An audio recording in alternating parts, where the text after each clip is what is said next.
अवघड जप तप ध्यान. एक पंडित होता सत्संग, जे आजच मोबाईलला पाहिलं असते तुम्ही, कुणी पाहिलं असं.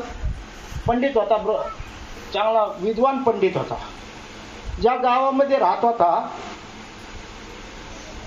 त्या गावातली लोक त्याची एवढी मन धरणी करायचे, सुंदर त्याचं, कारण ते जे काय बोलत ते सत्य व्हायचं आणि लोकांना चांगलं मार्गदर्शन करायचं. त्या गावामध्ये एकदम सुखी सगळे राहत होते.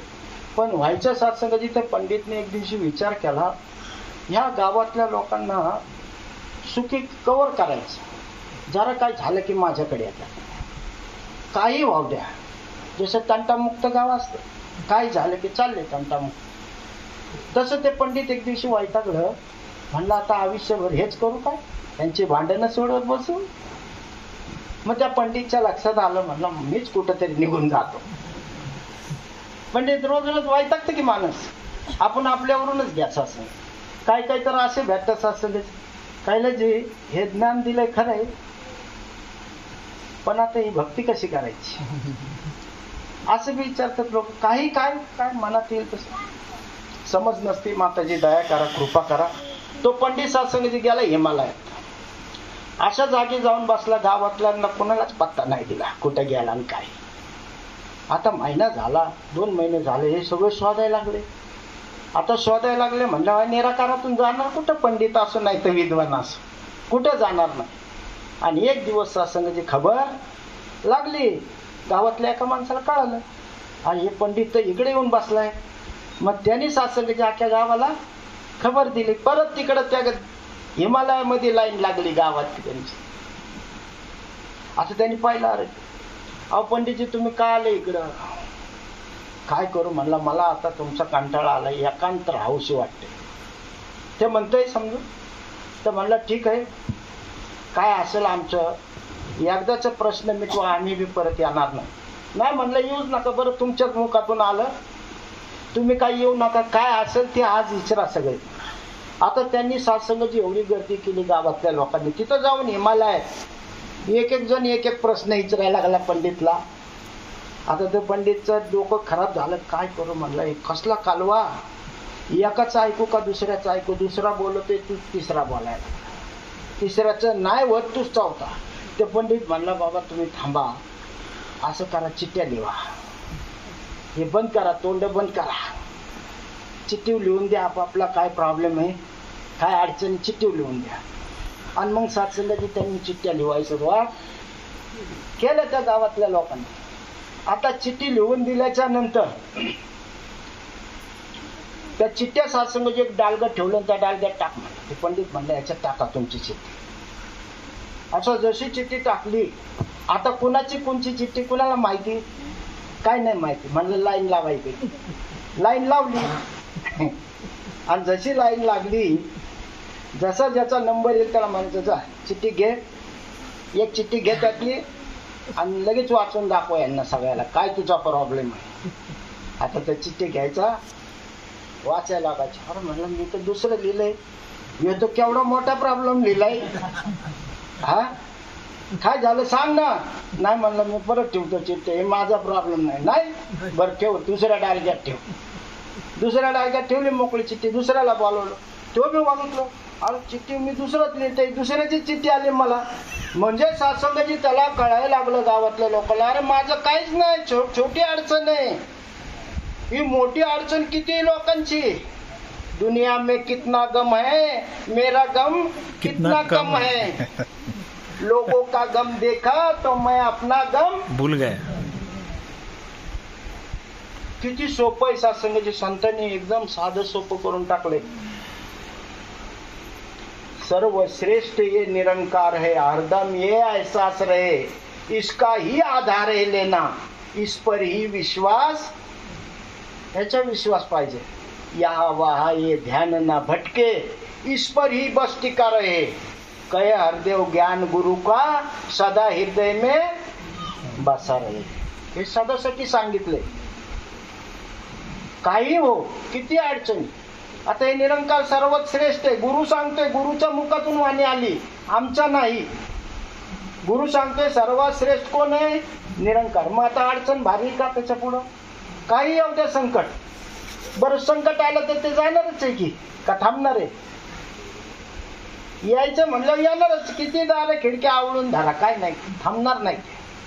मग आलंय म्हणल्यावर जाणार, जे येते ते जाणार. आम्ही जन्माला आलोय म्हणल्यावर जाणार आहे ना, का थांबणार आहे? काय नाही थांबणार सत्संगाची. मग सत्संगाची जर नाही थांबणार आम्ही, तर आमच्या पुढं दुःख सुद्धा थांबणार नाहीये. फक्त आम्ही धीर धरत नाही.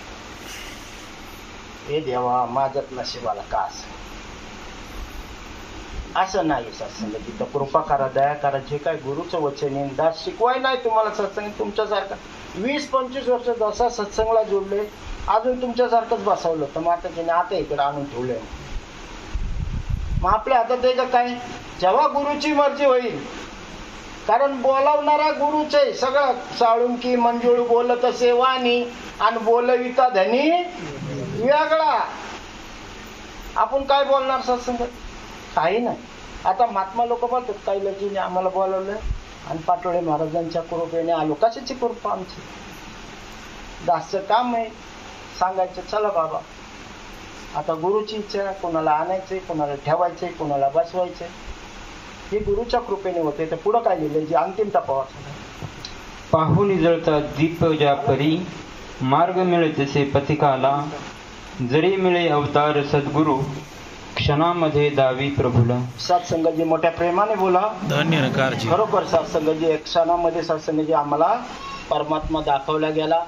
एकच क्षणामध्ये सत्संगजी. जास्त वेळ लागलेला. बाकीच्या गोष्टी समजा 9 प्रकृत्या, 5 प्रण, 3 कर्म, ह्याच्यामध्ये थोडा वेळ गेला. पण परमात्म्याची प्राप्ती, फुल चुरगळायला सुद्धा वेळ लागतो. त्याच्या आधी परमात्म्याची, ईश्वराची ओळख होऊन जाते. आता ओळख झाल्याच्या नंतर सत्संग जे आमचं काम काय बनतं? जे काय गुरुच्या मुखातून येईल ते ऐकायला पाहिजे. हे काम आमचे सत्संगाचे. गुरु काहीही सांगेल. गुरु म्हणला जा की बाबळीचे झाड दिसते का तुला? कसलं झाड आहे ते? म्हणलं बाबळीचे. जा त्याच्यावर आंबे तोड. आता तर्क वितर्क नाही. गुरु म्हणला ना आंबे तोड, चढायचं बाबळीच्या झाडावर, आंबेच भेटणार आहे. इथंच म्हणलं ना, कसलं गुरु? बाबळीचं झाड आहे म्हणतो आंबे तोड, खुशाल. असं नाही होत सत्संगाची. कारण माणसाची फितरत आहे. चांगल्या गोष्टी परत परत माणसाला सांगावं लागतात. आणि वाईट गोष्टी सांगायला क्लास नाही, कुठं काय पैसे भरायचे नाही, कुठं ट्युशन नाही, काय नाही. ऑटोमॅटिक शिकतंय माणूस. पण चांगलं सांगायचं म्हणलं की माणसाला कंटाळा येतो. मग काय करायचं? ऐकत नाही सत्संगजी. आणि म्हणून सत्संगजी एक छोटं उदाहरण ठेवतो, मग आपले राजा घेतो. सत्संगजी मोठ्या प्रेमाने बोला. सत्संगजी लग्न झालं होतं, ऐकलं असेल तुम्ही, पण परत एकदा ऐका. कारण सत्संगजी जगामध्ये आज बघतोय, हसणं माणूस विसरून गेला. सदन कदा गंभीर. तसं का अख्खं भारताचं पुढं जगाचं टेन्शन एकट्यावरच आमचं आहे का? तसं सत्संग मन मोकळ्यापणाने राहायला पाहिजे. कुणी का असं ना सत्संग जीवनात जगतोय आपण. सकाळी जर मनुष्य हसला, म्हणजे अवतारवाणीमध्ये पद आहे, हसता संगे हसणाऱ्याच्या दुःखी प्राणीही हसतो, आणि मिळता औषध रोगग्रसिता झोप सुखाची घेईल तो. जो हसत राहतो तो चांगला झोपतो मस्त. जे रडत असतात त्याला झोप नसते, काहीच सारखंच रडत. ह्याचं कसं होईल आणि त्याचं कसं होईल. आतून नावता तवा झालं बरोबर, सगळं होतंय, सगळं जिथल्या तिथं बाबा काय सांगायचं. तर ह्या गोष्टी सत्संगात दोघं नवरा बायको. आता लग्न झालं 10-12 वर्ष, मुलंच नाही. आता मूल नाही झालं तरी लोक चिडतात, शेजारचे नातेवाईक काहीतरी टोमणं बोलतात. झाली तर तिकडनं वराटतात, काय पोरवाडा केलाय. दोन्हीकडनं जगायचं असं, दोन्हीकडनं बोल. कमी झाले तरी म्हणतात काही एकच मुलगा अजून व्हायला पाहिजे होती, बहिणीला भाव नको का. आणि लय झाली तर तिकडनं वाटत काय डुकराच्या पिलावांनी असं बोलतात सत्संग. आम्ही ऐकतो. त्यांना मुलं नाही. सत्संग भरपूर प्रयत्न केला, मुलंच नाही. आता काय करायचं? एक साधू सत्संग त्या गावात आला. त्या साधूकडे सत्संगाची बरं सगळं गाव लोटलं, दर्शनाला लाईन लागली मोठी. आणि ह्या दोघांना कळालं. मी म्हणलं काय करायचं, काय मागव. तर आली लोक गावातली, जा बाबा साधू जे म्हणन ते खरं होते. तुम्हाला आता 10-12 वर्ष झालं संतांना त्याच्या आशीर्वादाने होऊन जाईल. म्हणलं नको लय डॉक्टरांनी काय काय केलंय म्हणाले. नाही नाही चला चला घेऊन गेले. आणि जसं झाडसंगाजी गेले हात जोडलं पाया पडले साधूच्या. महाराज काय तर म्हणले 10-12 वर्ष झालं लग्नाला, मूल व्हायला पाहिजे. तो साधू म्हणला ठीक आहे. नाही तर बरं आहे की म्हणला. साधू म्हणतोय मस्त राहा आनंदात. नाही ना म्हणले लोक नावं ठेवतात, लोकांना कसं असतं. तर म्हणले साधू म्हणलं ठीक आहे मुलगाच पाहिजे का. नाही काही होईन तर मुलगी होईन म्हणलं, पण एक आहे म्हणलं लय हट्टी स्वभावाची मुलगी होईल, तुम्हाला परवडीन का. तर बोले अहो भाऊ द्या ना. बोले लय हट्टी होईल बघा तुम्ही, मी तुम्हाला आधीच सांगतो. हा म्हणले हो द्या, आम्ही त्यांना संस्कार लावू, चांगले संस्कार लावू मुलीला. असं म्हणून सत्संग झाला. 2 वर्षात मुलगी झाली. आता मुलगी सत्संगाची साधूच्या बोले लय हट्टी, एवढी हट्टी सत्संगाची आई वडिलांचं तर चांगलं नको नकोच करायची. लहानपणापासून जी हट्टी, शाळेत बी टाकली, शाळा बी नीट शिका, ह्याला मार त्याला मार, ह्याचं भांडण आणि त्याचं भांडण, गप्प नाहीच. आता काय करायचं सत्संगाची, शाळेत न बसवली घरी. आता त्या सासू मोठी होत गेली. आता लग्न करायचं मुलीचं. आणि मग लागले स्थळ शोध आहे. आता ज्या गावात जाईन लगेच वारेवानी खबर पसरले मुलगीची खोड बेकार आहे, नको स्थळ मोडायचं. काय करणार आई वडील. मग वडिलांनी एक शकल लढवली, आयडिया लढवली. एक काम करा म्हणला, माझी अर्धी प्रॉपर्टी, जो कोणी जावई होईल अर्धी प्रॉपर्टी. आता शेरला 1.25 शेर आहे का नाही, आहे ना. शेरला 1.25 शेर असल्याशिवाय राहत. एक असा बहादूर आला म्हणलं काय तुम्ही अर्धी प्रॉपर्टी नाव करता, करा म्हणलं मी करतो लग्न. नाही आधी नाही करणार म्हणलं, आधी लग्न, तिथनं पुढं वर्ष 6 महिने कसं सांभाळते बघा मग प्रॉपर्टी. आता शेरला 1.25 शेर भेटला तर म्हणलं ठीक आहे करतो लग्न म्हणला. आता जसा आई वडिलांकडे गेला, आई वडिलांना सांगितलं मी करतो लग्न त्या मुलीशी. ती आई बी म्हणते अरे बाबा अख्ख्या गावात कोणी तयार व्हायना, तू काय असं करतो, पूर्ण आयुष्य जायचे. हे काय खेळ नाही भावला भावलीचा, आयुष्याचा प्रश्न आहे. तो मी काळजी करू नका. आई वडिलांना म्हणला ती बरोबर सरळ होईल, किती रगील असेल किती हट्टी असेल ते बघतो म्हणला मी. आणि मग सत्संगाची लग्नाची वेळ, ती पत्रिका वगैरे जुळवाजुळव झाली, सगळं झालं. लग्नाची वेळ ठरली, तारीख ठरली. हा पत्रिका वाटाय गावात गेला. ज्या गावात पत्रिका वाटाय गेला ते गावातले लोक म्हणतात लग्नाला येणार. तिला बघितलं तरी भांडण काढती, तिला लग्न कळाना काहीच कळाना. त्याच्यापेक्षा आम्ही काही येत नाही, तुझा आणि लग्न लावून ये बाबा आनंदात. तर म्हणलं ठीक आहे नका येऊ. आई वडिलांना विचारलं, आई वडील म्हणले गावातलं कुणी नाही, आम्ही बी नाही, तुझ्या मनाने केलंय बघ तू. आणि सत्संगजी म्हणला नका येऊ म्हणला, आता तुम्हाला माणसांना नाही नेत म्हणला, माणसांना नाही नेत. मग वराड म्हणलं एक घोडा कोंबडा आणि कुत्र हे तिघं नेलं सोबत, एक कुराड एक संघ आणि घ्यायला घेऊन. आता तिथं ते सासरा वाट बघतोय मांडवात, कुठे पाहुणं वराड कुठे. तर म्हणलं हे काही तिघं आणल्यात. कोण, कोंबडा घोडा आणि कुत्र. तुम्हाला काय करायचं म्हणलं, वराड आणि बिराड. नवरदेव तयार आहे, मुलगी माझ्याकडनं आणणार आहे.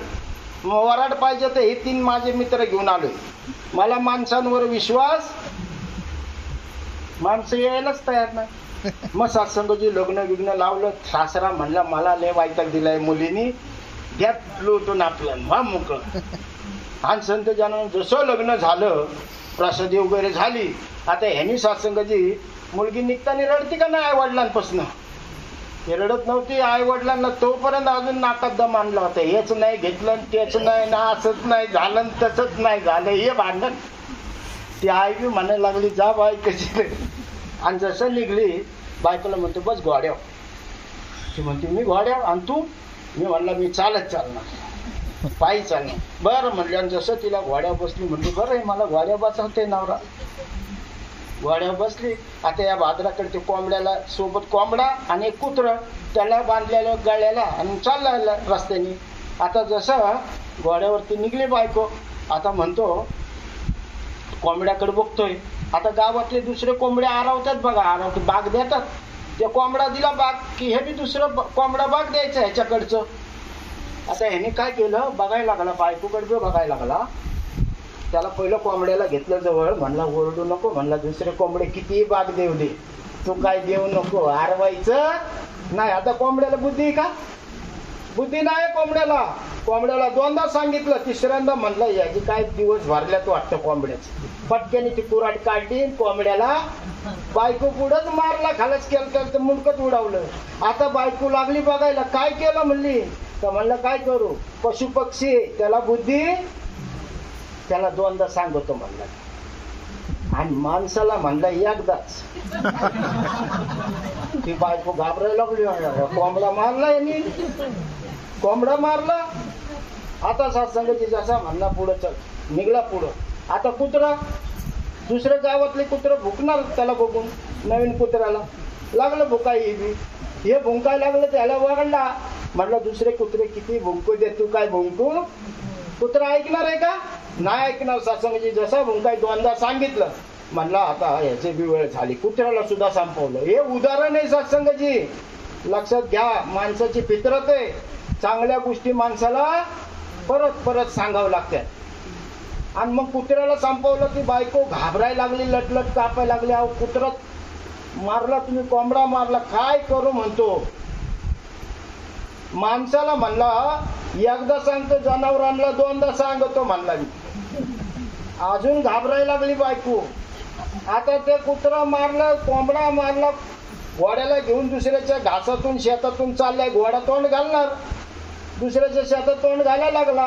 म्हणला थांब. आता घोड्याच्या कानाजवळ गेला बायको समोर, कानात वरडून सांगायला लागला, बाबा दुसऱ्याच्या शेतात तोंड घालू, दोघं संपवल्यात, दोघं संपवल्यात. म्हणला कुत्र घालवलंय, कोंबडा बी घालवलाय. आता घोड्याला बी कळणार आहे कसा सांगत, त्याला बुद्धी नाही. ते तोंड घालायला लागलं. बायकोला म्हणला उतर, आता ह्याचा बी वेळ झालेला आहे. आणि जशी बायको खाली उतरली आणि घोड्याला संपवलं, चल पटपटा म्हणला आता घरी. तर तराच पळायला लागली. एकदा सांगतोय म्हणून काय बोलानाच नवऱ्याला. जसा घरी गेला, ही माझ्या आई वडील यांची सेवा कर, हा हाच म्हणायला लागला. नाही म्हणनाच. तुला माहिती आहे माणसाला, गुरांना, ढोरांना, पशु पक्ष्यांना दोनदा सांगतोय कसला नवरा करून दिलाय मला. 2-3 महिने आई वडील बी तिकडे वैतागलेले होते, बघायला नाही आले. 5 दिवसांनी तिकडे नाही नवरी परत. आई वडील 2-3 महिन्यांनी कुठं आले, मुलीला बघाय म्हणले, चला मुलगी. आता मुलगीच आहे शेवटी. 2-3 महिन्यांनी जसे घरी आले मुलीच्या आई वडील, आता बायकोला म्हणतो, बघ मामा मामी आल्या, सासू सासरा, पुरणपोळीचा स्वयंपाक कर. हा करते, लवकर कर म्हणला. हा करते काय, लगेच उठली, पाटे पटा सगळं स्वयंपाक. आता जसा जेवणाची वेळ झाली, जावई म्हणतो मामीला 6 पोळ्या वाढ. किती? 6 पुरणपोळ्या वाढ. आता ती मामी म्हणती, सासू म्हणती, पाहुणं 6 पुरणपोळ्या कोण खातं का एवढं? खावा लागन म्हणला. खात का ते नाही खात का ते मला सांगू नका, खायला लागन, संपला विषय. आता जशी पोरगी वाढता वाढता उठली, नाही पशी जाऊन बसली, म्हणजे गप खा. हा म्हणती गप खा म्हणती, लय बेकार बाबा. तू म्हणती एवढी खराब का झाली, ती नंतर सांगेन म्हणते. आता 6 पुरणपोळ्या खा. हे काय आहे, जनावरांना दोनदा सांगतोय, माणसाला एकदा सांगतो. आणि सत्संगजी अशा पद्धतीने सत्संगजी त्या पोरीची जिरवली. सत्संग सांगण्याचा भाव. आज आम्हाला बी सत्संगजी बाबा हरदेव सिंग महाराजांनी 36 वर्ष प्रेमाने बोला. थोडा विचार केला पाहिजे आम्ही. भले इथं बोलतो माहित प्रेमाने बोला, पण बाहेर गेलो इथं जसं बोलतो तसं बाहेर बी वागलं पाहिजे. सत्संग 1 आठवडा फक्त वागून बघा, 1 आठवडा. आता सत्संगाची आम्ही ध्वनीच्या टायमाला, मंगलाचरणच्या टायमाला हात जोडून तर बसायला पाहिजे. किती वेळ लागतो मंगलाचरण, पण हात नाही जोडत, काय नाही, जसं येईल तसं ह्याच्याकडे बघ त्याच्याकडे बघ. नाही सत्संगाची तसं करायचं. हात जोडायचे म्हणजे जोडायचे. आणि सिंधूंमध्ये सत्संगाची जे काय असेल तोपर्यंत आम्ही कृपा करा, दया करा. वेळ आपल्या जागेवर पोचली, दासला बोलण्यामध्ये दास करून बऱ्याचशा चुका झाल्या असतील, त्या लहान मुलगा समजून दासला क्षमा करा. हीच तुमच्या चरणावरती अरदास प्रार्थना. दासला खास करून पुन्हा एकदा सत्संग गेला येण्यासाठी खूप वेळ झाला. दास तुमच्या चरणावरती भीक मागेल सत्संगाची काय चूक झाली असेल दासला उदारांत करणे क्षमा करा. संत जन मोठ्या प्रेमाने बोला.